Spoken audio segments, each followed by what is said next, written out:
আপনি যদি সুন্দরবনের একদম একটা ভাইব নিতে চান এবং সেটা আশাশুনি থানার মধ্যে, আশাশুনি থেকে কোলাঘোলার যে রোডটা আছে এই রোডে এসে কোলা গ্রামে এসে আপনি যদি এই ফিলটা নিতে চান তাহলে আপনাকে এই জায়গাটাতে আসতেই হবে। সুন্দরবনে যেমন এরকম খালগুলো থাকে আপনি ঠিক নদীর পাশে এই খালগুলো পাবেন। আপনি একটু আমার সামনে যে লক্ষ্য করেন একদম ফুল কেওড়া বাগান থেকে সুন্দরবনের যে গাছগুলো হয় সেম একই রকম ভাইব। আমরা একটু চেষ্টা করবো এর ভিতরে যাওয়ার জন্য। যদিও জায়গাটা হচ্ছে কোলা গ্রামের আপনার নদীর পাড়ে। এখন দেখেন আমি ওই যে জায়গাটা দেখেছি সুন্দরবনের পুরা সুন্দরবনের গাছ, এই জায়গাটাতে যদি আপনি আসেন সুন্দরবনের ভিতরে যে ফ্লেভারটা আছে আপনি সেই ফ্লেভারটাই পাবেন। এই যে এর ভিতরে বাইন গাছ আছে, কেওড়া গাছও আছে। হ্যাঁ, আপনি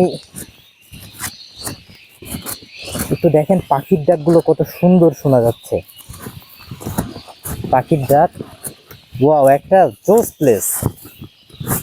যদি একটু নেমে দেখে এখানে কিন্তু নদীর জোয়ার ভাটাও আসে, একদম পুরা জোয়ার ভাটা আসে।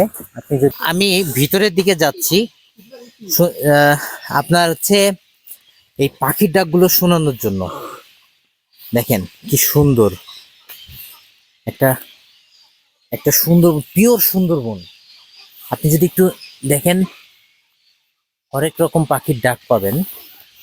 আর এখানে কাদাগুলো খুবই নরম, যেহেতু পানি ওঠে যার কারণে এই জায়গাগুলো ইয়ে হয়ে গেছে। দেখেন নিচ থেকে কি সুন্দর পুরা সুন্দরবন। মানে বলতে গেলে যে আপনি সুন্দরবন যে কেমন হয়, এই সুন্দরবনের পুরা যে কেমন হয় সেই ভাইবটাকে যদি আপনি একটু হলেও নিতে চান আপনি এই জায়গাটা এক্সপ্লোর করা আপনার জন্য মাস্ট বি নিডেড। আপনার মন ভালো হয়ে যাবে। ওয়াও, এই যে শ্বাসমূল, কি সুন্দর একটা ওয়েদার।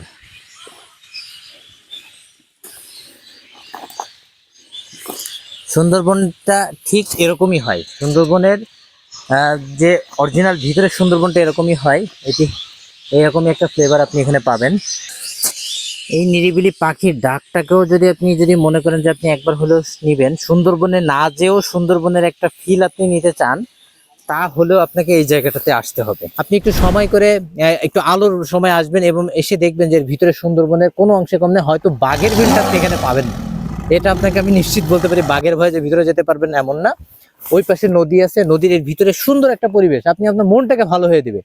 মানে আপনার যদি মনে হয় যে পাখির ডাক শুনবো আপনি চলে আসবেন এবং এর ভিতরে প্রবেশ করবেন, পাখির কোলাহল আপনি এখনো শুনতে পাচ্ছেন। কি সুন্দর একটা জায়গা এটা। আপনাদেরকে রিকোয়েস্ট করব যে যদি ঘোলার যে বাস আছে সাতক্ষীরা থেকে পুরো চলে আসবেন ত্রিমোহনী থেকে অল্প একটু ভ্যানে করে হলেও আপনি এই জায়গাটাকে বললে আপনাকে যে কেউ নিয়ে আসবে, যে এখানে ম্যানগ্রোভ যে নার্সারিটা আছে এখানে।